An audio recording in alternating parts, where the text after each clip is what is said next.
ভুল ও ভিত্তিহীন নিউজ করার প্রতিবাদে সংবাদ সম্মেলন করেন নার্স শাহিনুর রহমান শাহিন। বিস্তারিত থাকছে আলামিন রাহিলের প্রতিবেদনে। বাংলাদেশ নার্স অ্যাসোসিয়েশন মানিকগঞ্জ জেলা শাখা নির্বাচন 2025-এ সভাপতি পদে পদপ্রার্থী নার্স শাহিন। আগামী 31শে মে এ নির্বাচন অনুষ্ঠিত হবে। বিগত ফ্যাসিস্ট শাসনামলে তাকে বিভিন্নভাবে হয়রানি ও মিথ্যা অভিযোগে বিভিন্ন জায়গায় বদলি হতে হয় বলে তিনি জানান। তিনি বলেন, তার নামে যে থানায় জিডি করেছেন শুধুমাত্র তার নির্বাচন প্রক্রিয়াকে বাধাগ্রস্ত করার জন্য। যিনি অভিযোগ দিয়েছে তিনি সাধারণ সম্পাদক পদপ্রার্থী, তার সাথে আমার কোনো বিরোধ থাকতেই পারে না। সে আমার খুব কাছের ছোট ভাই। তাকে অবশ্যই কোনো মহল প্রভাবিত করেছে।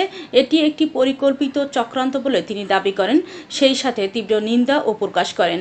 রহমানুর Rahim, Bangladesh nurse association BNA 2025 Manikganj জেলা শাখা নির্বাচন আগামী 31শে মে আমাদের নির্বাচনের তারিখ ঘোষণা করা হয়েছে। কেন্দ্র এবং জেলাব্যাপী একই সাথে আমাদের নির্বাচন হতে যাচ্ছে। আগামী 31শে মে আমরা সকল নার্স ভাই বোন, মানিকগঞ্জ সহ সারা দেশের নার্স ভাই বোন একসাথে মিলেমিশে আমরা আনন্দ, উৎসাহ, উদ্দীপনার মাধ্যমে আমরা ভোট দিতে যাচ্ছি এবং সেই ভোটের মাধ্যমে আমাদের কেন্দ্রীয় এবং জেলার আমরা নেতৃবৃন্দ এবং নেতৃত্ব নির্বাচিত করবো ইনশাআল্লাহ। আমি বলতে চাই যে এই নির্বাচনের মাধ্যমে আমরা আমাদের নার্সিং পেশার মান উন্নয়ন এবং নার্সিং সংগঠন শক্তিশালী এবং আমাদের নার্সদের নিরাপত্তার যে ব্যবস্থা সেটা আমরা জোরদার করবো ইনশাআল্লাহ। পাশাপাশি আমরা দেখতে পাচ্ছি যে বিগত ফ্যাসিস্ট সরকারের আমলে আমাদের কোনো নির্বাচন হয়নি, আমাদের নার্সদের কোনো নির্বাচন হয়নি। 2003 সালে আমাদের একটা বিএনএ নির্বাচন হয়েছিল, কিন্তু গত 22 বছরে কিন্তু ফ্যাসিস্ট সরকার এবং দোসরদের তাণ্ডবের কারণে, নির্যাতনের কারণে কিন্তু আমরা কোনো নির্বাচন অংশগ্রহণ করতে পারিনি। কিন্তু ফ্যাসিস্ট সরকার দেশ থেকে পালিয়ে যাওয়ার পরে গত 5ই আগস্টের পর থেকে আমরা কিন্তু বাংলাদেশে খুব স্বাধীনভাবে আমরা নার্সরা কাজ করতে পারছি এবং কথা বলতে পারছি। তারই মাধ্যমে আজকে আমরা নির্বাচনে অংশগ্রহণ করেছি। আজকে দেখা গেছে যে আমরা স্বাধীনভাবে কথা বলার মধ্য দিয়ে আমাদের নার্স জাতিকে যেভাবে আমরা সংগঠনকে শক্তিশালী করার পথে এগোচ্ছি, ঠিক তখনই আওয়ামী ফ্যাসিবাদের কিছু দোসররা কিন্তু আমাদের পিছনে, যাতে আমরা নার্সরা সংগঠিত না হতে পারি, একসাথে ভালো কাজ না করতে পারি, ভালো চলতে না পারি, কেন্দ্র এবং জেলাব্যাপী আমাদের বিরুদ্ধে কিন্তু ষড়যন্ত্র শিকার হইতেছি আমরা এই ষড়যন্ত্র যারা করতেছেন আমরা তার তীব্র নিন্দা ও প্রতিবাদ জানাচ্ছি। মানিকগঞ্জের নির্বাচন উপলক্ষে আমি বলতে চাই, গত পরশুদিন আমরা মানিকগঞ্জের অনেক উপজেলা আমরা কিন্তু ঘুরেছি এবং Munna medical college, Manikganj medical college সহ আমরা অনেক জায়গায় ঘুরেছি।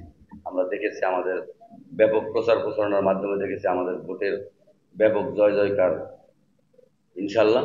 ঠিক তখনই আমাদের যারা বিরোধী পক্ষ আছে, যারা আওয়ামী ফ্যাসিবাদের দোসররা, যারা তাদের ইন্ধনে আজকে আমাদের এখানে নির্বাচন করছেন, তারা দেখলাম একটি গোষ্ঠী আমাদের বিরুদ্ধে ষড়যন্ত্র এবং চক্রান্ত করতেছেন আমাদের এই সুন্দর নির্বাচন বানচালের জন্য এবং নির্বাচনে বাধা দেওয়ার জন্য, এবং আমি জানি নির্বাচনের ঠিক মতন প্রচার করতে না পারি আমাকে মানসিকভাবে হয়রানি করার জন্য। আপনারা দেখতে পাচ্ছেন গতকালকে তারা কিছু মিডিয়া এবং সংবাদ মাধ্যমে বলেছেন এবং কি প্রচারও করেছেন, এবং তারা আমাদের মানিকগঞ্জ সদর থানায় আমার বিরুদ্ধে একটা জিডি করেছেন যে তারা নিরাপত্তাহীনতায় ভুগছেন। যিনি মামলা করেছেন বা যিনি জিডি করেছেন বা যিনি অভিযোগ করেছেন তিনি কিন্তু আমার প্রতিদ্বন্দ্বী প্রার্থী নন। তিনি হচ্ছেন জামাল হোসেন। উনি ফ্যাসিস্ট সরকারের আমলে বিএনএর মানিকগঞ্জ মেডিকেল কলেজের সাংগঠনিক সম্পাদক ছিলেন। উনি আবারও তার তার অহরহ প্রমাণ দলিল আমাদের কাছে রয়েছেন যে ফ্যাসিস্ট সরকারের একজন লোক, এবং দেখা গেছেন তার সাথে যারা জড়িত আছেন তারাও কিন্তু ফ্যাসিস্ট সরকারের দোষক। তারাই কিন্তু আবার এই নির্বাচন বানচাল এবং ষড়যন্ত্রের চেষ্টা করছে। যিনি অভিযোগ করেছেন জামাল, ও আমার খুবই কাছের ছোট ভাই, স্নেহের ছোট ভাই, নার্স হিসেবে সে আমার খুব কাছে। যদিও তারা ফ্যাসিবাদের দোষক, কিন্তু একটা সময় বলতে হয় সে আমার নার্স।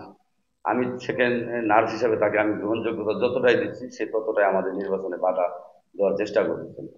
উনি হচ্ছেন সাধারণ সম্পাদক পদপ্রার্থী আর আমি হইলাম সভাপতি পদপ্রার্থী।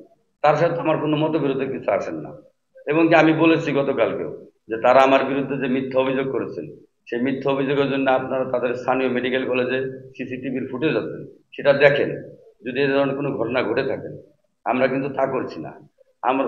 তারা আমাদেরকে সেই সিসিটিভির ফুটেজ দিচ্ছে না, তারা আমাদের নামে মিথ্যা, হয়রানি এবং বাজে মন্তব্য করে আসছেন। আমি এই বাজে মন্তব্য এবং আমার বিরুদ্ধে যে জিডি এবং সংবাদ মাধ্যমে যে প্রচারণা করেছেন, এর আমি তীব্র নিন্দা এবং প্রতিবাদ জানাচ্ছি। আমি আমার ব্যক্তিগত পক্ষ থেকে, আমাদের সংগঠন nurse association of Bangladesh nap Manikganj জেলার পক্ষ থেকে এবং আমাদের যে আগামী সংগঠন বাংলাদেশ নার্স অ্যাসোসিয়েশন বিএন এর পক্ষ থেকে আমি এর তীব্র নিন্দা এবং প্রতিবাদ জানাচ্ছি। পাশাপাশি আমি এটা বলতে চাই যে নার্সদেরকে নিয়ে, নার্সদের ভবিষ্যৎ নিয়ে যে নোংরামি খেলা শুরু করেছেন তারা, এটা থেকে তাদেরকে আমি বিরত থাকতে বলবো। কারণ এই নির্বাচনের মাধ্যমে আমরা আরো অনেক ধাপ এগিয়ে যাব। আমাদের নির্বাচনের মাধ্যমে আমাদের নার্সিং প্রফেশনটাকে আগে নিয়ে যাব। আমাদের নার্সিং প্রফেশনকে আমরা আরো শক্তিশালী করব, আমাদের সংগঠনকে শক্তিশালী করব। আমার সকল নার্স ভাই বোনদের যত ব্যক্তিগত এবং আমাদের অফিসিয়ালি এবং লোকালি কেন্দ্রীয়ভাবে যে ধরনের সমস্যা আছে সকল সমাধান আমরা ইনশাল্লাহ মোকাবেলা করব। এটাই আমাদের মূল চাওয়া। আগামী 31শে মে আমি মনে করি আমার সকল নার্স ভাই বোন এবং আমি সহ আমার সাথে যারা নির্বাচন করছে সকলকে ভোট দিয়ে নির্বাচিত করবেন এবং সেই ভোটের মাধ্যমে আমরা জয়লাভ করে আগামী দিনে আমরা আমাদের সকল নার্স ভাই বোনদের চাহিদা পূরণ করবো ইনশাল্লাহ। সকলকে ধন্যবাদ, ভালো থাকবেন, আসসালামু আলাইকুম।